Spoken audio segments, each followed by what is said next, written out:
오늘 그 전도하는 삶의 중요성과 방법을 맡은 김찬우 형제라고 합니다. 제가 아무쪼록 정말 이 좋은 시간에 훈련 받으시는 분들에게 정말 도움이 됐고 유익한 그런 시간이 됐으면 좋겠습니다. 제가 이 BBB에 처음 나와서 지금도 기억나면 2002년도에 그 훈련을 처음 받았습니다. 근데 그 전도 훈련이라는 걸 처음 받게 됐는데 사실 제가 그렇게 BBB에 호의적인 사람은 아니었어요. 제가 일주일에 교회에서 봉사하는 시간이 한 27시간 정도 됐거든요. 그러니까 제가 없으면 교회 주보가 안 나오고 헌금 집계가 안 되고. 왜 그랬냐면 저희 교회가 그 도봉구 창동의 저 안쪽에 산 밑에 있는 교회였거든요. 근데 출석 인원이 한 200명 정도 되는 교회였는데 제가 그 교회 재정이 서무 집사님을 쓰자니 부담스럽고 없자니 손이 좀 많이 가는 상황이었는데 제가 거기에서 이제 봉사를 많이 하는 상황이었습니다. 그래서 사실 전 BBB 처음 나왔을 때 BBB 하고 전도폭발 훈련 이렇게 쭉 보니까 3년이면 훈련 다 받겠더라고요. 그래서 사실 제가 BBB에 왔던 목적 중에 하나는 한 3년 동안 훈련 빡세게 받고 교회 가서 열심히 하자라는 관점으로 이렇게 왔다가 지금껏 이제 훈련과 양육을 받고 있는 상황입니다. 그런데 그 와중에서 중요한 사건이 몇 개 있었는데 그 중에 하나는 그 제가 2002년도에 그 BTC 훈련, 여러 많은 BTC 훈련과 같은 훈련 받을 때 노방 전달하는 과정 속에서 가진 만남이었습니다. 뭐였냐면요. 제가 사실은 그렇게 되게 자존감이 낮은 사람이었어요. 왜냐하면 군대에서 제가 이렇게 손가락이 잘리는 사건으로 의가사 제대를 했기 때문에 제가 특히나 이렇게 사람들을 성격도 그렇지만 이렇게 만나는 것 자체를 되게 부담스러워 했거든요. 더군다나 이렇게 이성을 만나면 더 부담스러운 상황이었어요. 그러다가 제가 이제 훈련 첫 주차, 저희가 그때 당시에는 이렇게 노방전도를 했거든요. 같이 간사님을 통해서 했는데 1주차에도 다 거절당하고 2주차에도 다 거절당하고 3주차에도 다 거절당했어요. 근데 여러분 아시다시피 이게 한 3시간 노방 전도하는데 그러면 최소한 한 15명에서 20명 정도한테 이렇게 좀 이렇게 다가가거든요. 근데 그거 거절당하는 것도 굉장히 마음이 쉽지 않았습니다. 그래서 제가 속으로 나는 노방 전도는 아닌가 보다. 그래서 관계 전도 위주로 전도를 하겠다라고 마음 먹었다가 4주차에 거의 그 노방 전도 시간이 끝나가는 시간에 그 강남 고속버스 터미널에서 청주로 가는 버스를 기다리고 있는 여자분을 만났습니다. 그 여자분이 다리를 꼬고 앉아 계셨고 껌을 야무지게 씹고 계셨습니다. 이렇게 시골에 자라신 분은 아니면 이렇게 소가 여물을 씹을 때 이렇게 앉으니까 이렇게 옆으로 이렇게 씹습니다. 이렇게 씹는 분이셨는데 그분한테 가서 제가 이렇게 뭐 이거 교회 세미나 참석하는 게 있는데 이거 좀 들려드리고 싶습니다. 그랬더니 그분이 이제 15분 있으면 가야 돼요. 그러길래 여러분 사형리에 전화하면 보통 7, 8분 혹은 제대로 하면 10분 이상 걸리거든요. 제가 염가로 5분이면 됩니다. 그랬더니 그럼 한번 해보세요 그러더라고요. 그래서 제가 가서 이제 사형리 이렇게 전했거든요. 전했는데 재밌는 건 3월이 되셨을 때 그분이 씹던 껌을 뱉으셨고 4월이 되셨을 때 꼬았던 다리를 푸셨습니다. 그리고 나서 영접 기도문을 읽어드리니까 이분이 예수님 영접하겠다는 것이 제가 너무너무 기뻤죠. 왜냐하면 제 인생 첫 번째 노방 전도를 한 사람이었거든요. 그래서 제가 영접 기도문도 빠르게 해드리고 너무 감사해서 감사합니다. 이제 뭐 청주까지 안녕히 가십시오. 그랬더니 그 여자분이 제 뒤에다 대고 이런 말씀하셨어요. 저 근데요. 그래서 네? 그랬더니 이제 제가 어떻게 살아야 하죠? 그러는 거예요. 제가 솔직히 너무 당황스러웠어요. 왜냐하면 나도 내가 어떻게 살아야 될지 모르는데 나한테요 어떻게 사냐고 물어보면 나는 뭐라 대답하지 했지만 그게 제 가슴속에 큰 울림이 됐습니다. 그래서 제가 그때는 그 노방전도라고 오후에 훈련을 받았는데 훈련을 받고 집에 와서 곰곰이 생각해 보니까 제가 내린 결론이었어요. 이제 저를 기준으로 내린 결론입니다. 이 시대 모든 크리스찬들은 첫 번째 전도를 안 한다. 왜냐하면 제가 BBB 오기 전까지 전도를 안 했어요. 전도라고 해봤자 기껏해야 우리 교회 가볼래? 뭐 이 정도였죠. 두 번째, 전도를 하려고 해도 뭐를 전해야 될지 모른다라는 거예요. 근데 제가 사역을 통해서 짧은 시간이라도 내가 전해야 될 복음의 핵심이 뭔지를 알았다는 거고요. 세 번째, 근데 내가 복음 전해서 영접한 사람한테 어떻게 살아야 될지를 뭐라고 말해주지? 그게 너무너무 답답했어요. 그래서 제가 그때부터 BBB에 있는 자료라든지 어디 가서 무슨 세미나 받든지 막 하면은 그거를 다 메모하고 정리하고 내 걸로 만들었어요. 그러니까 제 에버노트와 제 삼성 노트에는 엄청난 자료가 있습니다. 왜냐하면 제가 모르겠거든요. 근데 여러분 생각해 보세요. 여러분 전도했는데 여러분 직장인 동료가 뭐 예를 들어서 김 과장님 근데 제가 어떻게 살아야 돼요? 그러면 나도 잘 모르겠다 하실 건 아니잖아요. 그렇기 때문에 BBB가 저는 저에게 너무나 소중했던 게 뭐냐면 저에게 사역을 회복시켜줬고요. 믿음을 사는 게 뭔지를 알려주셨는데 오늘 전도에 관해서 저희가 좀 더 깊이 다뤄보도록 하겠습니다. 네.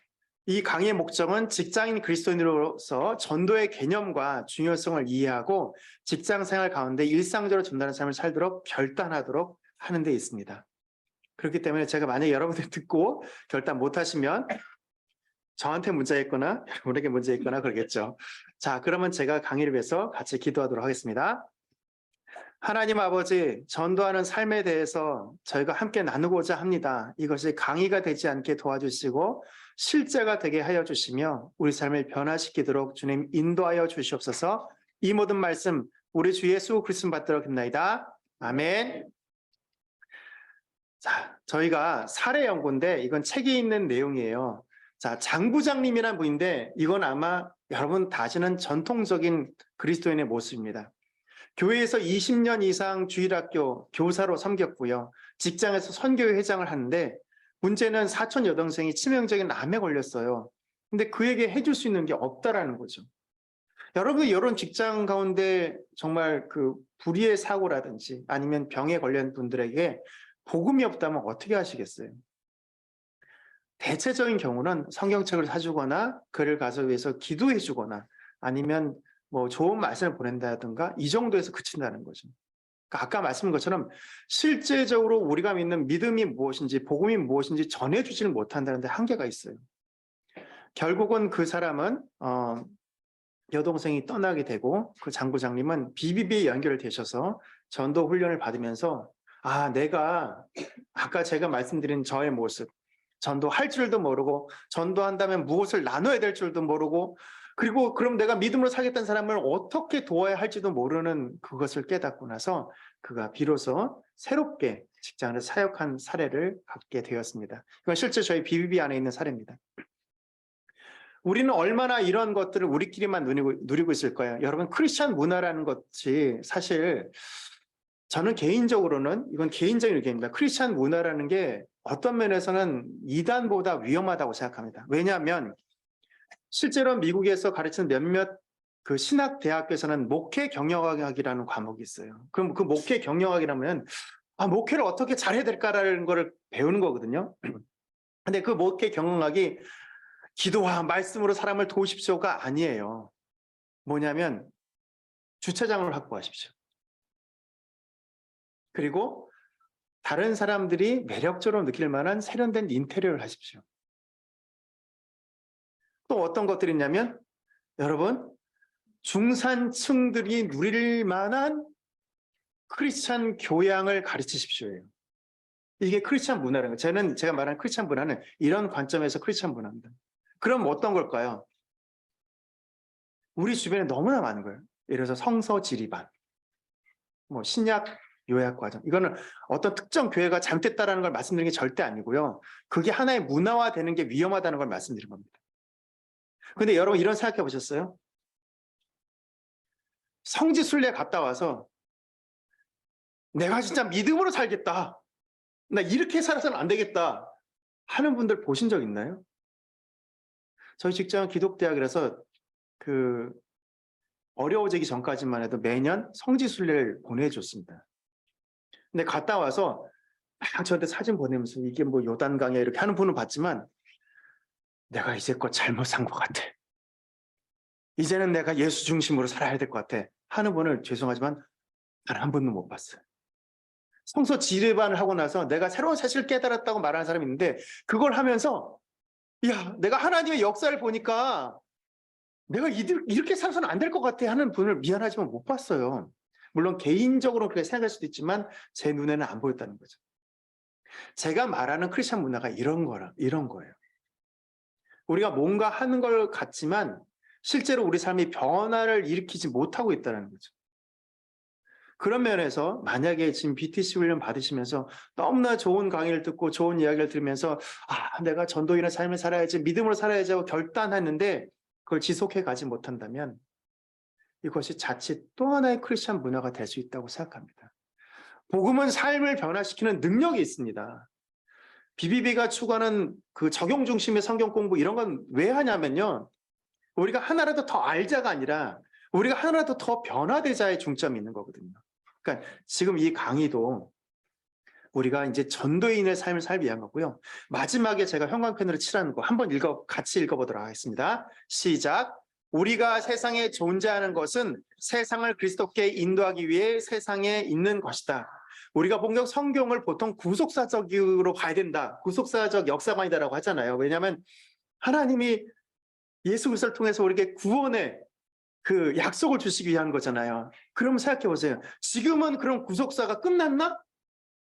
아니에요. 지금도 하나님의 구속사가 계속되고 있는데 다만 그 구속사를 누굴 통해서 하냐면 여러분과 저를 통해서 하고 있다는 거죠. 하나님의 구속사는 끝나지 않았고요. 지금도 계속되고 있는 것입니다. 그것을 위해서 우리가 이 세상에 존재하는 것이죠.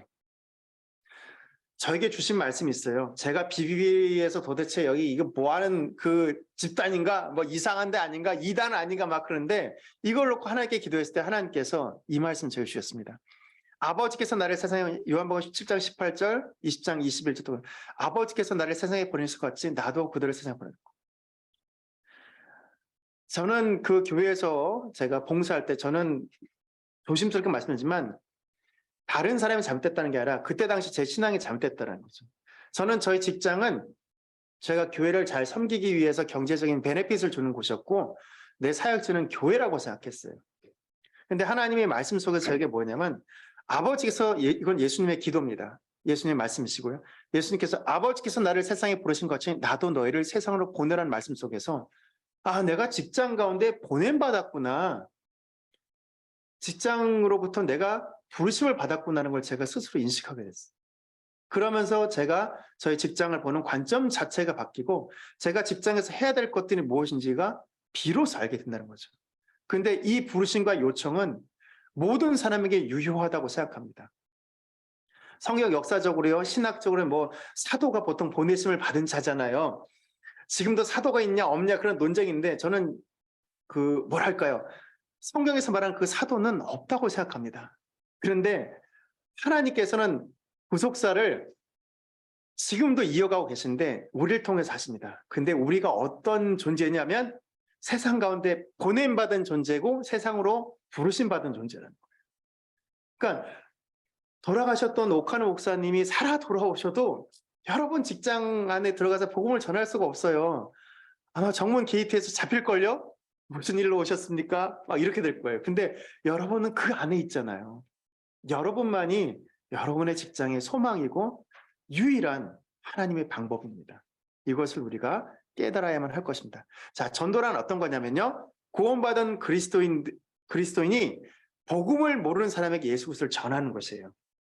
자, 복음은 예수 그리스도를 전하는 것입니다. 전도의 성경적 근거는요. 이거는 뭐 찾아볼 필요도 없죠. 하나님의 명령입니다. 그리고 복음을 전하지 않는 것은 하나님께 범죄하는 거죠. 세 번째로 복음전은 하나님께 영광을 돌리는 일입니다. 자, 이런 것들이 전도의 성경적 근거가 됩니다. 자, 그렇다면 복음을 증거하는 것이 왜 하나님께 범죄하는 것이냐 하냐면 에스겔서 3장 17절에서 하나님께서 에스겔에게 내가 너를 파수꾼으로 세웠다.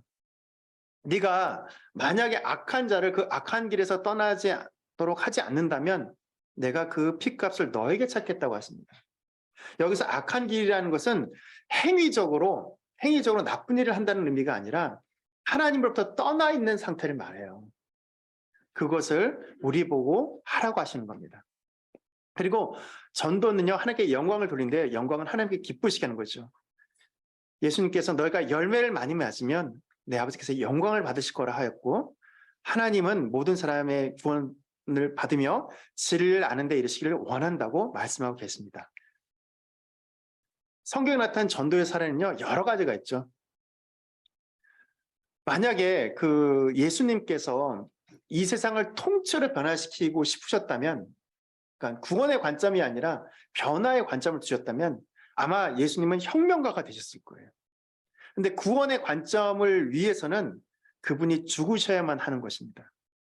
저는 옛날에 이런 것들을 했거든요. 그래서 저희 딱지치기 할 때 죽은 자리 꽃핀다라는 이런 표현들을 썼었어요. 근데 이게 정말 저는 성경적으로도 의미가 있다고 생각하는 게 뭐냐면 내가 죽어진 자리에서 비로소 꽃이 피는 겁니다. 제가 저희 직장 가운데서 어떤 걸 느끼냐면요. 저도 이제 직장 생활 27년째가 돼가니까 직장에서 지위도 있고 위치도 있다 보니까 때로는 자존심을 세우고 싶을 때도 있고 때로는 제가 하고 싶은 말을 하고 싶을 때도 있거든요. 그런데 제가 죽어야 거기 꽃이 피더라고요. 제가 이제 갓 들어온 신입 직원한테 미안해해야, 내가 잘못했네 인정해야, 내 자아가 죽어야 그 자리에서 꽃이 피는 겁니다. 예수님이 죽으셨기 때문에 우리에게 구원이 허락되어진 것처럼 우리가 직장 안에서 죽어야만, 여러분 그런 거 있잖아요. 직장 상사에게도 할 말 다 하고 뭐 다 하고 막 똑똑한 것 같은데 뭐 예를 들자면 진급이 안 돼. 뭐 이런 상황 있지 않습니까? 우리가 직장 안에서 정말 스마트하게 일도 잘하고 정말 지혜롭게 일도 처리하고 할 말 딱딱 하는 것 같은데 내 주변에 사람들이 예수를 안 믿어. 그럼 다시 생각해야 되는 거죠.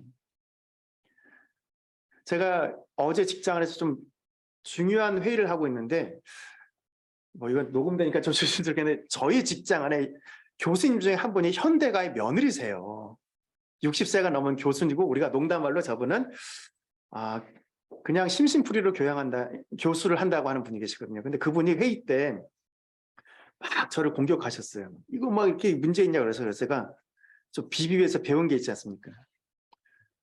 정말 좋은 지적을 해주셨습니다. 그 문제가 굉장히 어려운 부분이기 때문에 제가 이 부분을 말하기가 조심스러웠는데 우리 원장님께서 그걸 정확하게 지적해 주신 바람에 제가 좀 더 설명드릴 수 있을 것 같습니다 하고 쫙 설명드렸거든요. 그랬더니 이분이 기분이 좋으셨어요. 그 다음에 그거에 대해서 막 반대할 사람한테 저희가 됐대잖아요 하면서 또 오히려 디펜스 쳐줘요. 얼마나 감사한지 몰라요. 자, 내가 죽어야만 꽃이 핍니다. 전도는요, 사역은요, 내가 죽어야만 해요. 내가 살아있으면요, 사역을 해도 열매는 맺히지 않습니다. 철저하게 죽어지는 자리가 사역의 자리입니다. 베드로와 요한도요, 권세자의 유업이 있어도요, 그거 다 당하고 한 번도 내가 억울하다, 부당하다 하지 않고 당하면서도 그 길을 갔죠. 바울은 어땠습니까? 죽음이라 할지라도 그를 막지 못했어요. 왜냐하면 그 사람은 내가 죽더라도 예수 그리스도의 복음만 전해진다면 나는 기꺼이 이걸 받아들이겠다는 관점이었거든요. 근데 우리가 사역을 해도 왜 사역이 안 일어나면 내가 자꾸 살려고 하기 때문이에요. 그냥 십자가 앞에서 죽으면 하나님께서 일을 행하신다고 저는 생각합니다. 자, 직장 생활 뭐 3년, 10년 해봐도요, 한 사람에게도 복음을 전하지 않았다면 그것은 직무를 유기한 것입니다. 왜냐하면 하나님께서 우리를 그곳에 보내셨기 때문이죠. 우리 직장은 거룩한 선교지입니다. 파송지입니다. 그리고 우리 BBB 모든 순자인들 고백하는 것처럼 우리는 직장으로부터 선교비를 받으면서 직장 생활을 하고 있는 것입니다. 우리는 믿음으로 살아야 됩니다. 저에게는 또 하나의 저를 새롭게 한 사건이 있었어요. 그게 BBB에 대해서 막 갈등을 할 때 저에게 주셨던 사건이거든요. 제가 교회에서 27시간 봉사를 하면서 신앙생활 하는데 제가 주로 했던 일이 뭐냐면 제가 이렇게 그 출석부 같은 걸 만들어서 들고 다니면서 오늘 우리 김 집사님 오셨나? 성권사님 오셨나? 그 출석 체크했어요. 제가 200명의 얼굴을 다 외웠습니다. 그래서 제가 그걸 다 체크해서 그걸 목사님한테 들면요. 목사님 너무 좋은 거예요. 왜냐하면 이번 주에 누구를 신방해야 될지 다 파악이 되는 거죠. 그래서 그때 당시 교회가 200명에서 250명까지 늘어났어요. 출결 관리만 잘했는데.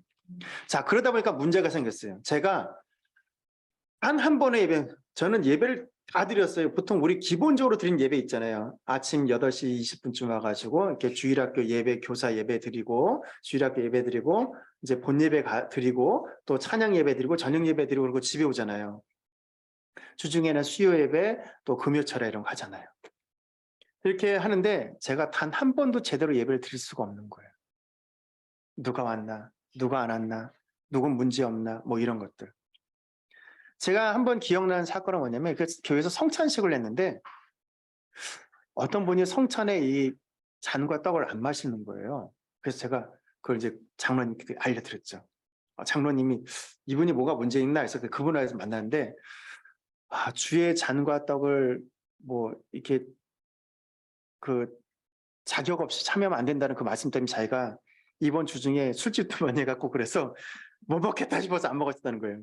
근데 그분 참 좋은 신앙을 갖고 있는. 근데 목사님은 되게 좋은 거죠. 그걸 다, 그러니까 이분 입장에서는 아니, 그건 내가 그걸 안 먹는 걸 구석에서 안 먹는 거 어떻게 알았대 싶죠. 그렇게 교회가 잘 관리됐지만 저는 영적으로 완전히 다운이었죠. 그런 과정에 제가 비비비와 직장을 다니면서 하나님께 기도하는데 하나님께 저에게 이런 응답을 주셨어요. 이건 제 귀에 이렇게 뭐 들리는 음성을 들려준 게 아니라 제 마음에 든 울림이었어요.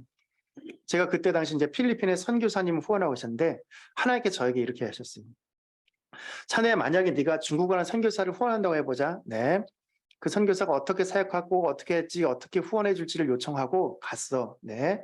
3년 있다 와서 제가 중국에 사역하려고 하니 직장에 들어가야 비자도 안정되고 사역도 안정될 것 같습니다. 그래서 직장에 들어가겠습니다. 네, 알겠습니다. 계속 기도해 드리겠습니다. 후원해 드리겠습니다. 하셨어요. 3년 있다 와서 제가 이 직장에서 영향력을 가지려면 좀 과장으로 승진을 해야 될 것 같습니다. 저를 위해서 기도해 주죠. 네, 기도해 드리겠습니다. 또 3년 후에 그분이 와서 제가 이 중국은 성 다니니까 이 성의 영향력을 가지려면 본부장이 돼야 될 것 같습니다. 저를 위해서 기도해 주죠. 네, 알겠습니다. 또 3년에 오셔서 제가 이 중국 전체 영향력을 끼치려면 사장이 돼야 될 것 같습니다. 저를 위해서 기도해 주십시오. 그래서 네, 기도해 드리겠습니다. 그때 하나님 저한테 부르셨어요. 야, 너희 선교사님 계속 후원할래? 그래서 제가 여러분들은 아마 계속 후원하실 거예요. 믿음이 좋기 때문에. 근데 저는 탁 잘라 말했죠. 저는 후원 안 합니다. 그 이유가 뭐였냐면 제가 중국 선교를 위해서 그분을 위해서 기도하고 그분을 후원하고 하는데 이분이 계속 갖고 오는 사역 보고가 하나도 그거와 상관없는 것들이에요. 그래서 저는 후원하지 않겠습니다. 딱 했더니 하나님이 저에게 이렇게 말씀하시는 거 받았어요. 그치? 야, 그래서 내가 너에 대한 후원을 잠정 중단했어. 딱 그 말씀 주시더라고요. 내가 너를 그 직장 가운데 보냈는데 너 야, 이거 뭐 도무지 네 기도 제목과 네가 하는 모든 것들이 하나님 마음에 맞지 않는 거예요. 제가 그렇군요. 그래서 그 고백을 하고 그 고백 가운데 제가 BTC 훈련에 참여하게 된 거였어요. 정말로 하나님의 후원과 하나님의 은혜를 누리고 싶다면 하나님, 제가 하나님 일을 하는데 후원금 좀 많이 보내주세요. 저 좀 많이 후원해 주세요. 해야만 한다는 거죠. 저는 이것을 통해서 우리가 뭐라고 할까요? 신앙생활 하다가 하나님의 은혜나 하나님의 음성이나 하나님의 친밀함 이런 걸 못 느끼잖아요. 제가 그거 많이 못 느꼈거든요. 정말 교회에서 사역은 점점 늘어나는데 그러니까 사역만 있지 믿음이 안 자라는 그 일들을 해가면서 제가 정말 한계에 다다랐거든요. 근데 만약에 하나님의 후원이 절실하다면 하나님의 일을 하십시오.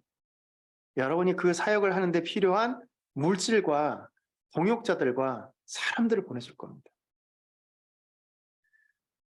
다음입니다. 사라연구 두 번째인데요. 회사에서 전도인으로 유명한 그 과장님이 감사팀을 발령났는데 그 과장님이 간 부서에 불제자 신우회 추진위원장이 계셨어요. 그러니까 나한테 전도하지 마십시오. 막 이렇게 했다는 거죠.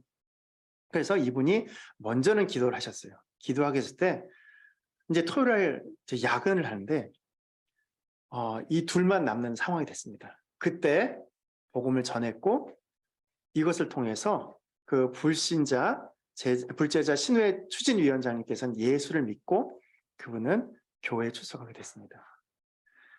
야근이나 점심시간이나 어느 때건이나 여러분이 복음을 전할 수 있는 그런 기회를 얻도록 깨어 있어야 합니다. 자, 열매 맺는 전도를 했으니 첫 번째는 그리스도인임을 확신해야 됩니다. 제가 그 노방전도 할 때 제가 처음에 4주간 제대로 전도를 못했던 이유가 뭐냐면요. 일단 제 스스로 부끄러운 것도 있었지만 왠지 이게 창피한 거예요. 이런 거를 뭐 다른 사람들 보는데 사는데. 근데 생각해 보십시오. 어떤 사람이 여러분들에게 어떤 약을 파는데 별로 이 약에 대해 자기가 확신이 없어. 제가 먹어보긴 했는데 뭐 그렇게 좋은지는 모르겠습니다만 뭐 맞는 사람도 있을 것 같은데 그럼 누가 그 약을 사겠어요? 복음도 마찬가지입니다. 내가 먼저 이것을 확신해야 돼요. 이 복음이 모든 믿는 자에게 구원을 주신 하나님의 능력이다라는 것을 여러분이 먼저는 확신하셔야 되고요. 또한 고백하지 않은 죄가 없도록 해야만 합니다. 나의 마음이 죄악을 품었다면 주께서 듣지 않으신다. 우리가 우리의 죄를 자백하면 그분은 다 용서해 주신다. 자, 여러분 이런 생각을 해본 적 있어요? 만약에 어떤 사람이 자기의 생활은 엉망진창인데 근데 그 사람의 사생활을 아무도 몰라요. 근데 나는 안다고 해봐요. 근데 그 사람이 이런 딱 써가지고 여러분 똑바로 사십시오 한다면 여러분 마음에 어떨 것 같아요? 너나 똑바로 사세요. 이러겠죠. 근데 저는 어떤 면에서 하나님 앞에 우리가 이럴 수도 있어요. 우리가 복음을 얘기하고 믿음을 얘기하는데 우리가 그러지 못할 수 있거든요. 그래서 매일매일의 삶에서 자기에게 부족한 것, 자기의 연약한 죄를 고백하는 것은 그리스도인에겐 필수적입니다. 참고로 내 신앙이 교만해지는 그 뭐랄까요 단초? 내가 교만한가 안 한가라는 부분을 저의 경우에는 체크해보는 포인트가 뭐냐면 내 삶에서 죄 고백이 없어지는 거예요. 내가 스스로 잘하고 있다고 여기는 거예요. 자, 그 다음은 성령 충만입니다. 성령님께서 함께 하실 때만이 이 역사가 필요하다는 거죠. 만약에 우리가 믿는 복음이 뭐 유교나 어떤 그런 식의 가르침이나 강령 뭐 이런 거였다면 예수님께서 사도행전에서 자, 나 이제 하늘로 가는데 내가 하늘로 가는 거 봤지? 니들도 이제 잘하면 하늘로 가는 거야. 그러니까 너네 사역 열심히 하지 않으셨어요. 기다려 하셨어요. 왜냐하면 우리가 하는 사역에는 성령님의 도우심이 반드시 필요합니다. 뭐 이런 거죠. 예를 들자면 우리가 우리 힘으로 암만 해봤자 최대한 인간이 할 수 있는 뭐 능력 예를 들자면 59점이에요. 근데 어떤 사람은 아무것도 안 해서 막 2점, 3점이에요. 그래서 결과는 보통 시험이 60점에서 꽈락이잖아요. 꽈락인 인생이죠. 성령님이 도와주실 때만이 우리가 온전한 사역을 할 수 있는 것입니다. 자, 그리스도인으로 전해질 준비를 해야 됩니다. 사역입니다. 자, 사역리가 옳으냐 그러냐 많은 말들을 하시는데 우리 예전에 대표였던 송기정 순장님도 그런 말씀하셨거든요. 누가 막 사역리가 잘못됐다 막 이런 얘기 하시니까 야, 그런데 너 이거 갖고 복음 전해 본 적 있냐? 딱 그러니까 그분이 말을 못했다는 거예요. 저 예전에 봤던 영상 중에서 팔복이라는 것 중에서 첫 번째 영상이 그 최춘선 할아버지에 대한 영상이 있었어요. 팔복의 최춘선 할아버지. 그분이 아주 특이한 방법으로 전도를 하셨어요. 우리가 보기에는 정말 미련한 방법입니다. 그냥 맨발로 다니시면서 지하철에서 화이트 코리아하고 뭐 미스터 이순신, 미스 유관순 막 이러고 다니셨거든요. 그러니까 PD가 저 사람 도대체 뭐 하는 사람인지 했는데 그분이 그 영상에서 보니까 인천공항 가는데 그 땅이 다 그분 거였어요. 근데 그거를 그분이 복음을 듣고 가난한 사람들한테 다 나눠주셨어요. 그리고 우리의 그 통일이 오기 전까지 내가 신발을 신지 않겠다라는 모습으로 맨발로 다니시면서 사람들에게 화이트 코리아 왜 한국이 두 개냐 이거야. 너네들이 좀 정신 차려야 되지 않겠냐 이렇게 살아서 되겠냐 이걸 막 깨우고 다녔던 거예요. 근데 우리가 보기에는 그렇게 해서 전도가 되나? 저런다고 뭐가 되겠어라고 생각 들잖아요. 왜냐하면 전도를 한다면 좀 더 세련되게 복음을 설명을 해야 되지 않을까 싶잖아요. 근데 저는 그분처럼 사역한다라는 게 아니라 그분이 했던 말이 저에게 굉장히 와닿았어요. 할아버지 왜 이렇게 하세요? 그랬더니 이분이 딱 했던 말이 그거였어요. 그분이 예수님 믿는 분이셨거든요. 사명은 각자의 것입니다. 딱 그 얘기 듣는 순간 사도 바울이 사도행전에서 예루살렘 가면 너 결박당해 안 돼 막 하는데 그냥 가잖아요. 사명은 각자의 것입니다. 누가 말려도 가는 거고 누가 하지 말라고 해도 가는 거예요. 저는 진짜 사명은 이거라고 생각이 들더라고요. 만약에 저희가 누군가 저에게 사형리보다 더 효과적으로 보험 전할 수 있는 방법이면 저는 그걸로 하겠지만 제가 현재까지 그 짧은 시간, 한 15분 정도의 시간 속에 예수 그리스도의 복음을 분명하게 전하는 방법이 이거밖에 없더라고요. 그래서 제가 이걸로 전도를 하고 있거든요. 방법이 중요한 게 아니라 우리가 그 사명 가운데 살아가고 있느냐 아니냐가 중요한 겁니다. 사명은 각자의 것입니다. 그리고 기도하십시오. 성령님이 나와 함께 하시기를, 하나님이 능력 가운데 역사하시기를. 이거 되겠어? 여러분 전도해 보시면 알겠지만 안 믿겠다 싶은 사람이 믿고요. 믿겠다 싶은 사람이 거절을 잘해요. 막 이렇게 비비비 처음 와가지고 막 되게 열정적인 사람이 금방 떠나고요. 뭐 제대로 살기나 하겠나 싶은 사람이 끝까지 남아있어요. 근데 여러분, 우리가 살아가는 삶에서 대부분의 일들은 버티기만 하면요, 밀려서라도 갑니다. 그런데 우리가 중간에서 자꾸 내려오기 때문에 안 되는 거예요. 그래서 저는 정말 한번 끝까지 가봅시다. 그게 우리가 사는 길이라고 생각합니다. 열매 있는 전도병을 가서 담대히 전하는 것입니다. 예전에 저희 그 양재 모임과 강남역 모임이 그 인도 선교를 갔을 때 있었던 사건입니다. 인도에 가서 전도하는데 알다시피 인도는 힌두교의 국가입니다. 전도한다는 것 자체가 참 불가능한 사건이었죠. 근데 그때 그 저희가 단체로 입국을 하는데 그때 막 장구고 뭐고 막 이런 거 준비해서 가는데 어떻게 할까 고민하는데 우리가 기도했을 때 놀랍게도 화면에 보이는 저 증서가 입국 허가서입니다.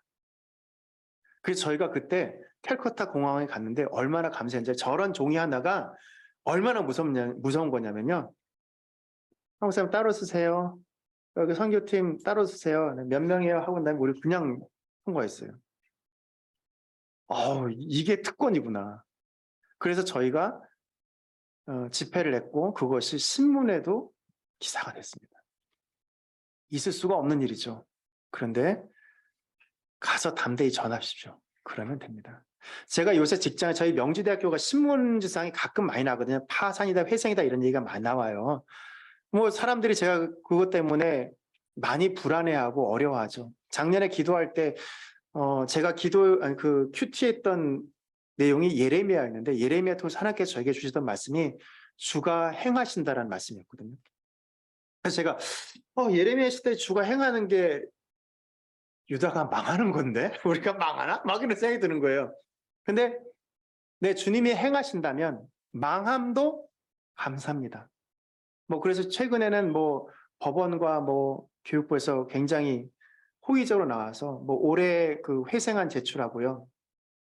또 하나는 그 명지대학교 명지전문대를 통합해서 더 큰 대학으로 거듭나려고 더 좋아지려고 노력하고 있습니다. 그런데 그 와중에 무슨 일이 생겼냐면 학교가 막 어려워지고 그러니까 그 노조라는 것이 생겼어요. 저는 노조 자체를 반대하는 것은 아닙니다. 근데 노조라는 게 생겼는데 이 노조를 하면서 그 안타까운 게 뭐냐면 그동안 믿음의 동역자였다고 생각했던 사람들이 믿음으로 문제를 보지 않고 이 상황을 찾고 대립과 갈등의 구조로 보는 거예요. 그러니까 그게 너무 안타까운 거죠. 그래서 제가 큐티를 하거나 말씀을 읽으면서 이제 하나님 주신 그 음성이 있으면 그걸 정리해서 매일마다 보냅니다. 근데 이게 어느 순간 숙제가 되더라고요. 숙제가 돼서 이게 좀 부담스럽기도 한데 이게 매일 보내다 보니까 놀라운 일이 생겼습니다. 저는 처음에는 우리 믿음의 동역자들이 믿음으로 문제를 보자고 해서 보냈던 거였는데 이 말씀이 저를 지켜주더라고요. 제가 제 직장 안에서 무슨 회의 같은 거 하다가 좀 따질 일도 있고 화낼 일도 있고 그렇게 한데 제가 하도 이 사람 저 사람 보내다 보니까 회의하면 한 명은 내가 문자 보낸 사람이에요. 이걸 그렇게 보시면 안 되고요. 왜냐하면 그 사역이 저를 지켜주더라니까요. 그러니까 이 전도인의 삶을 사는 건요. 내가 사역을 하는 게 아니라 그 사역을 통해서 하나님이 저를 지켜주는 거예요. 그래서 이래서 예수님이 제자가 되라고 한 것이고 이래서 예수님이 가서 복음을 전하라고 한 것이구나. 그래서 저는 정말 이걸 하고 나서 직장에서 그 어느 때보다 온유하게 이야기합니다. 저희 팀원이 어제 저녁에 사고를 쳤더라고요. 무슨 사고를 쳤는데 그쪽 부서에서 난리가 났어요. 난리가 났어. 그래, 그럴 수 있지. 그거 해결하는 게 팀장이야. 알았다. 막 내 전화해서 싹싹 빌었어요. 근데 제가 그 친구보다 선배거든요. 그러니까 뭐, 아유, 뭐 팀장님 부르시면 뭐 저희가 뭐 방법 찾아보겠습니다. 이렇게 했거든요. 전화해서. 황 선생, 그거 내가 잘 해결했어. 다음부터 이러지 말자. 그래, 고생했어. 하고 하면서 이 속은 문드러질지언정 하나님이 기뻐하시겠다. 그런 위로가 있었습니다. 자, 반대 질문의 대처법. 자, 여러분 아시다시피 정말 역사와 전통을 자랑하는 그 질문들이 있어요. 이순신 장군은 어떻게 되나요? 엄마 뱃속에 있다 죽은 아이는 복을 못 들었는데 그럼 천국 가나요? 막 역사와 전통을 자랑하는 질문들이 있습니다. 그러면 중요한 거는 논쟁을 피하십시오. 그리고 긍정적인 태도를 가지고 그런 말하려면 미리 막았거나 아니면 답변을 못 하겠거든. 차라리 그것을 뒤로 미루세요. 제가 그거 잘 모르는데 알아보고 알려드리면 안 될까요? 그러면 한 번에 만나면 기회를 더 얻는 거예요. 그리고 간단한 건 빨리 대답하고 나중에 약속하면 잘 해결될 것입니다. 열매는 전도에 보면 결과를 기대하는 것입니다. 농부가 씨앗을 뿌리면서 가을에 거둘 그 풍성한 그 열매를 생각하지 않는다면 무슨 소망이 있겠습니까? 그냥 씨앗을 뿌리고 비료를 뿌리고 밭을 갈고 하는데 그 마음속에 가을에 거둘 그 풍성한 열매에 대한 소망이 없다면 얼마나 그 행동들이 무의미하겠습니까? 사진은요, 제가 그 예전에 그 방콕 공항에서 이제 인도로 가기 전에 그 라마교를 믿는 스님과 대화하는 장면입니다. 여러분 보시기에는 대화가 잘 통하는 것 같지만 사실은 서로 뜻모를 영어만 이렇게 하고 있었지만 어쨌든 예수님에 대해서는 제가 전할 수 있었고요. 인도에서 너무나 감격스러웠던 것은 이런 모습 참 보기 힘들어요. 너무너무 감격스럽게 예수 믿어요. 결과를 기대하십시오. 그리고 일상적인 저도 실제적인 방법 준비 단계에서는 아까 말씀드린 것과 반복되지만 계속 기도하시고요. 복음 전할 자연스러운 기회를 얻으십시오.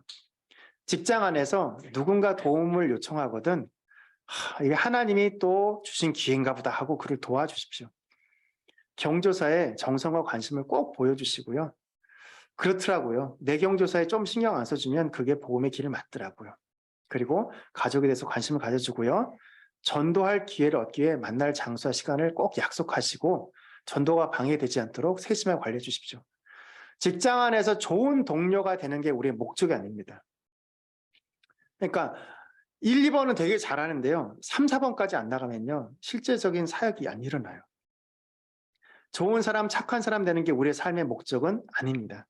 그리고 실행 단계에서는 정중하고 예의 바르게 주도적으로 복음을 전해야만 할 것이고요. 필요하다면 여러분의 개인 간증을 하되 너무 종교색 짙은 용어는 자제해 주시기 바랍니다. 제가 직장 안에서 이렇게 보고서나 이런 걸 굉장히 많이 씁니다. 수도 없이 쓰는데요. 제가 외부에다 어떤 보고서 내면은 그래도 제가 성과가 좀 좋습니다. 그 보고서 쓸 때 원칙이 있어요. 뭐냐? 이 평가위원은 명지대학교 이런 거죠. 명지대가 어딘지도 모르고 어디에 뭐 하는 대학인지도 모르는 사람한테 명지대학교를 설명한다면은 아무것도 모르는 사람이 보더라도 이해할 수 있는 용어로 해야 돼요. 제가 예전에 보고서를 쓰는데 그 보고서를 쓰는데 도움을 주셨던 분이 그 법학과 교수님이셨어요. 법학과 교수님이 뭐라 썼냐면 교수가 주어진 수업의 의무를 다하지 않는 것은 해태 사유에 해당하므로 뭐 이렇게 썼어요. 그래서 제가 그 교수님한테 질문드렸습니다. 교수님 죄송하지만 제가 아는 해태는 해태 타이거즈밖에 없는데 뭔 말입니까? 그랬더니 이런 용어를 몰라서 문제라고. 의무와 책무를 다하지 않는다라는 그 법률적 용어래요. 그래서 제가 교수님 이걸 평가하는 분들이 법학과 교수님이 아니고 교육학이나 뭐 공학을 하셨던 분일 것 같은데 이분들이 핸드폰도 안 되고요. 컴퓨터도 못 쓰고요. 방 안에 갇혀서 평가만 종이와 펜만 갖고 평가하시는데 이 해태란 용어를 모르면 이게 오타를 낸 건지 표현을 잘못 쓴 건지 헷갈릴 것 같은데요. 그러니까 그걸 모르는 게 문제라고 그래서 예 하고 나서 제가 다 바꿔버렸어요. 왜냐하면 남들이 모르는 용어를 쓰면요 전달이 제대로 안 되거든요. 너무 종교색이 강한 용어는 피하셔야 되고요. 전도 대상자가 관심을 가질 수 있도록 적절한 확인 질문을 던져주시는 게 필요합니다. 여기까지 이해가 되신가요? 어렵진 않으신가요? 그렇죠. 이런 반응이 와야 되는 겁니다. 네. 반대 질문에 대해서는 적절하게 반응해 줍니다. 아까 말씀드렸죠? 정말 중요한 포인트를 지적해 주셨습니다. 네, 그런 거 꼭 해주시고요. 그리고 중요한 거, 영접할 기회를 분명히 해줘야 됩니다. 그 결과를 확인합니다. 사형리를 전도하다 보면 제일 껄끄러운 순간이 뭐냐면요, 이 영접 기도문을 따라 하시겠습니까? 라는 질문이에요. 그러면 그 사람도 부담스럽고 나도 부담스럽고 주변에 있는 사람들도 부담스러워집니다. 근데 이게 왜 필요하냐면 개인적으로, 특별한 경우가 아니라면 개인적으로 내 입으로 그 고백을 하도록 하는 것이 중요합니다. 그리고 후속 관리는 영접한 이후에는 영접했으니까 쟤는 끝내, 그게 아니라 지속적으로 그가 믿음 생활을 잘하고 있는지, 아까 말씀드렸죠? 예수를 이제 믿기 시작한 사람한테 어떻게 살아야 할지를 도와주는 것도 우리의 역할입니다. 만약에 여러분이 어떤 제품을 샀는데 그 제품에 문제가 있어요. 하자가 있어요. 그래서 전화했더니 거기서 그 반품 안 돼요. 우리는 무상 AS 기간이 없고 유료예요. 산지 이틀 됐는데? 바꿔 말하면 이제 곧 전도한 사람한테 AS가 안 되면 되겠습니까? 도와줘야죠. 네, 그리고 생각해 봅니다. 어느 날 소시그마에 있던 주일 학교 교사인 에드 킴벌은 구두방에서 일하던 자기 반 학생 하나를 방문했습니다. 에드 킴벌은 그 학생이 평소에 만나고 싶은 대상은 아니지만 하나님께 순종하는 마음으로 그를 만났고요. 그러나 하나님께서는 평범한 주일 학교 교사를 통해서 그 젊은 구두 판매원인 무디를 그리스도께로 인도했어요. 그런데 이 무디가 유명한 부흥사가 돼가지고 부흥회에 참여한 스터드의 아버지를 그리스도께 인도했는데 변화된 아버지 삶을 보고 그의 아들 스터드가 중국, 인도, 아프리카의 개척 선교사가 됩니다. 또 모다케이 햄은 에드 킴벌에 시작된 연쇄 전도 운동을 통해 그리스도를 영접한 사람 중 하나인데 그의 부흥 집회 중에 빌리 그리암이라는 젊은 운동선수를 그리스도께 인도합니다. 한 사람을 통해서 일어날 놀라운 하나님의 역사는 정말 상상할 수가 없습니다. 여러분 직장 안에서, 여러분 가정 안에서 여러분이 그 일을 시작할 수가 있고요. 때로는 여러분을 통해서 여러분은 여러분 자신보다 더 뛰어난 하나님의 사람을 만날 기회가 있으실 겁니다. 그러한 기회를 우리가 다 가졌으면 좋겠어요. 이 부분은 마지막인데 이건 제가 꼭 나누고 싶은 겁니다.